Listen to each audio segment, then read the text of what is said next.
একটা জীবন মৃত্যুর লগে জড়িত একটা ভিডিও নিয়ে আইছি আপনারা সম্পূর্ণ ভিডিওটা দেখিয়ে যাইবা তো চলকা সময় নষ্ট না করিয়া ভিডিও স্টার্ট করে কিতা খবর বাই হল বালা আছেন আর আশা করি আপনারা সবাই বালা আছেন বাই হল একটা জীবন মৃত্যুর লগে জড়িত একটা ভিডিও ক্লিপ নিয়ে আইছে আপনারা অনুরোধ করিয়ার যেন সম্পূর্ণ ভিডিওটা আপনারা দেখিয়া যাইবা আর ফারইন যদি ফারইন আপনার মনে যদি মানে তাহলে এই ফুড়িগুতার বাঁচাইয়া একটা করে শেয়ার করিয়া দিয়া যাইবা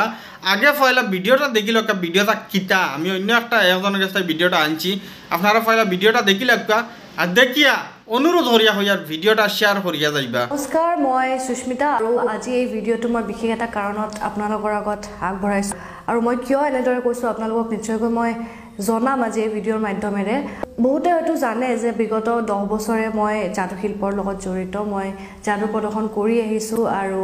আপোনালোকৰ মাজত মই যাদু প্ৰদৰ্শন কৰিছোঁ বিভিন্ন জেগাত মই যাদু প্ৰদৰ্শন কৰি আপোনালোকৰ আশীৰ্বাদ বুটলিবলৈ সক্ষম হৈছোঁ কিন্তু যাদু মই কৰি যাম কিন্তু যাদু কৰিবলৈ মই জীয়াই থকাটো দৰকাৰ কাৰণ এটা আচৰিত ঘটনা মোৰ লগত ঘটিছে আৰু এই বছৰ আৰম্ভণিতে মই এটা শ্বকিং নিউজ এটা পাইছিলোঁ আচলতে এই শ্বকিং নিউজটো হৈছিলে যে আচৰিতভাৱে মই গম পালোঁ মোৰ কিছুমান টেষ্ট মই কৰোঁতে মই গম পালোঁ যে মোৰ কেঞ্চাৰ হৈছে মোৰ কেঞ্চাৰ ডিটেক্ট হৈছে যিহেতুকে এইটো আচৰিত মোৰ কাৰণে একদম এটা শ্বকিং নিউজ এটা মই পাইছিলোঁ তথাপিও মই ভাবি আছিলোঁ যে কৰবাত চাগে ভুল হৈছে গতিকে মই নৰ্মেল লাইফষ্টাইল তথাপিও মই মানে ট্ৰাই কৰি আছোঁ যাতে নৰ্মেল মই থাকিব পাৰোঁ ডক্টৰৰ লগত কনচাল্ট কৰিলোঁ আৰু ডক্টৰৰ লগত কনচাল্ট কৰোঁতে মোক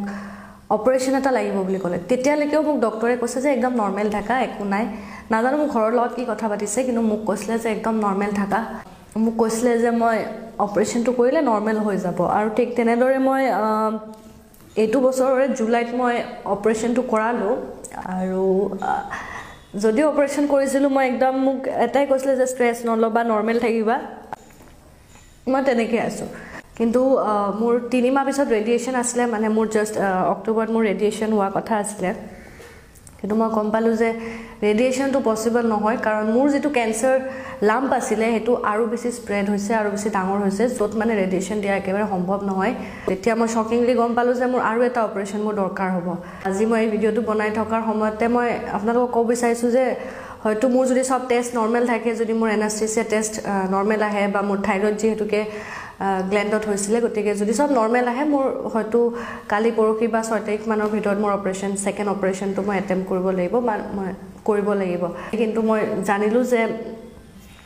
মোৰ থাৰ্ড অপাৰেশ্যন এটা মোৰ দৰকাৰ হ'ব যোনটো আটাইতকৈ মেজৰ অপাৰেশ্যন হ'ব সেইটো ৰবটিক সাৰ্জাৰী বুলি মোক ডক্টৰে জনাইছে য'ত কাৰণ মোৰ কেঞ্চাৰ বহুত ডিপ গৈছে বহুত মানে স্প্ৰেড হৈছে বহুত বেছি গতিকে মই এমাহৰ ভিতৰত মোৰ থাৰ্ড মেজৰ অপাৰেশ্যনটো মই কৰিব লাগিব আৰু সেইটো হয়তো মই ইয়াতে সম্ভৱ নহ'ব মই হয়তো বাহিৰত কৰাব লাগিব বা মই এতিয়া বৰ্তমান মই গম পোৱা নাই কাৰণ মই সেকেন্ড অপাৰেশ্যনৰ কাৰণে মেণ্টেলি মই ফিজিকেলি হওক মই ষ্ট্ৰং হৈ থাকিবলৈ ট্ৰাই কৰিছোঁ আৰু এমাহৰ ভিতৰত মই সেইটো এটেম্প কৰিব লাগিব আৰু তাৰ বাবে অলমষ্ট 30 লাখ বা তাতকৈ বেছিও হ'ব পাৰে এতিয়ালৈকে আমি কম পোৱা নাই যাৰ বাবে আজি মই আপোনালোকৰ ওচৰত আহিবলৈ মানে আহিছোঁ যোনে যেনেদৰে পাৰে মই আপোনালোকক ৰিকুৱেষ্ট কৰিব বিচাৰিছোঁ যাতে আপোনালোকে মোক অলপ হ'লেও আৰ্থিকভাৱে সহায় কৰিব পাৰে যদি আৰ্থিকভাৱে নোৱাৰেও মই এইটো কোৱা নাই যে আৰ্থিকভাৱে সহায় কৰক এটলিষ্ট যাতে মোৰ ভিডিঅ'টো শ্বেয়াৰ কৰক যাতে যোনে মোক সহায় কৰিব পাৰে তেওঁলোকৰ ওচৰত যাতে এই ভিডিঅ'টো পায় যদি কোনোবাই ইচ্ছুক হয় মোক সহায় কৰিবলৈ মই মোৰ একাউণ্ট নম্বৰটো মই শ্বেয়াৰ কৰি দিছোঁ 1 টকা এটা দিলেও মোৰ কাৰণে যথেষ্ট মই এইখিনিও মই যুঁজিব লাগিব গতিকে আশীৰ্বাদ কৰিব যাতে যুঁজি যাব পাৰোঁ আৰু যোনে যেনেদৰে পাৰে যাতে সহায় কৰে তাকে আশা ৰাখিছোঁ ধন্যবাদ।